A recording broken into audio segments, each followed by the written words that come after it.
ഈ അമ്പലത്തിനൊരു പ്രത്യേകത ഉണ്ട്. ഉപ്പും കുരുമുളകൊക്കെ ഇട്ട് വയ്ക്കുന്ന അടിപൊളി ചിക്കൻ കറിയാണ് ഇവിടെ പ്രസാദമായിട്ട് കൊടുക്കുന്നത്.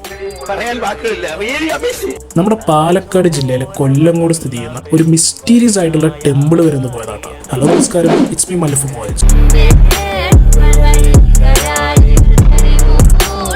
ഈ ലോകത്ത് തന്നെ ഏറ്റവും മനോഹരമായ ഗ്രാമീണ പ്രദേശങ്ങളിൽ ഒന്നായ കൊല്ലങ്കോട് ജസ്റ്റ് ഒന്ന് കറങ്ങാൻ ഇറങ്ങിയതായിരുന്നു കേട്ടോ. കൊല്ലങ്കോട് പോകുന്നുണ്ടെങ്കിൽ മസ്റ്റായിട്ടും പോകേണ്ട ഒരു സ്ഥലമാണല്ലോ നമ്മുടെ ഇൻസ്റ്റാഗ്രാമിൽ ട്രെൻഡിങ് ആയ ചെല്ലൻ ചേട്ടന്റെ ചായക്കട. അങ്ങനെ ചെല്ലൻ ചേട്ടന്റെ കടയിൽ കയറിയിട്ട് പല വിശേഷങ്ങളും അങ്ങനെ പറഞ്ഞിരിക്കുന്ന സമയത്താണ് അവിടെ ഉള്ള ഒരു ചേട്ടൻ ഈ ഒരു അമ്പലത്തിനെ കുറിച്ച് ഞങ്ങളോട് സൂചിപ്പിച്ചത്. തമിഴ്നാട് സംസ്കാര പ്രകാരമുള്ള ഒരു അമ്പലമാണെന്നും അവിടെ ചിക്കനാണ് പ്രസാദമായിട്ട് കൊടുക്കണമെന്നും ആ ചേട്ടൻ പറഞ്ഞു. ആ ഒരു സ്ഥലത്തിനെ കുറിച്ചുള്ള ആകാംക്ഷ ഞാൻ നേരെ അങ്ങോട്ട് വിട്ട് നല്ല ഇടതൂർന്ന് നിൽക്കുന്ന മരങ്ങളും അതിന്റെ വള്ളികളും സുന്ദരമായ അതിലുപരി ഭയാനകം കൂടിയായ ഒരു സ്ഥലം. രാത്രിയൊക്കെ അവിടെ പെട്ടുപോയ എന്റെ പൊന്നിടാവേ തീർന്നു. പട്ടി ചന്തയ്ക്ക് പോയ പോലെ എന്താ ചെയ്യേണ്ടതെന്ന് അറിയാതെ അവിടെ ഇങ്ങനെ നടന്നുകൊണ്ടിരിക്കുകയായിരുന്നു കേട്ടോ.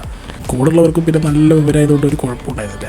അങ്ങനെ ഇരിക്കുമ്പോഴാണ് അവിടെ കച്ചവടം ചെയ്തുകൊണ്ടിരിക്കുന്ന ഒരു അപ്പൂപ്പനെ കണ്ടത് കേട്ടോ. അപ്പൂപ്പൻ പറഞ്ഞതനുസരിച്ചിട്ട് അവിടെ കറുപ്പ് സ്വാമി എന്ന് പറഞ്ഞൊരു തമിഴ് ദേവനെയാണ് പൂജിക്കുന്നത്. എന്തെങ്കിലും കാര്യസാപ്തിക്ക് വേണ്ടിയിട്ടോ അല്ലെങ്കിൽ കൊച്ചുങ്ങൾ ഉണ്ടാകാനൊക്കെ വേണ്ടിയിട്ട് ആൾക്കാർ ഇവിടെ ഒരു കോഴിയെ സമർപ്പിക്കും. കാര്യം നടക്കുകയാണെങ്കിൽ നമ്മുടെ കോഴിയാശാന്റെ കാര്യം തീരുമാനമാവും. കോഴിയാശാന്റെ തല ഈ സ്പോട്ടിൽ വെച്ചിട്ട് കച്ചം പിന്നെ കോഴിയാശാൻ എടുത്തിട്ട് അടിപൊളി കാരി സെറ്റാക്കും. അത് കറുപ്പ് സ്വാമി ദേവന്റെ അവിടെ വെച്ച് പൂജിച്ച് അത് തന്നെ പ്രസാദമായിട്ട് അവർക്ക് തിരിച്ചു കൊടുക്കുന്നതാണ് എനിക്ക് ഇവിടുന്ന് അറിയാൻ കഴിഞ്ഞത്. Okay bye.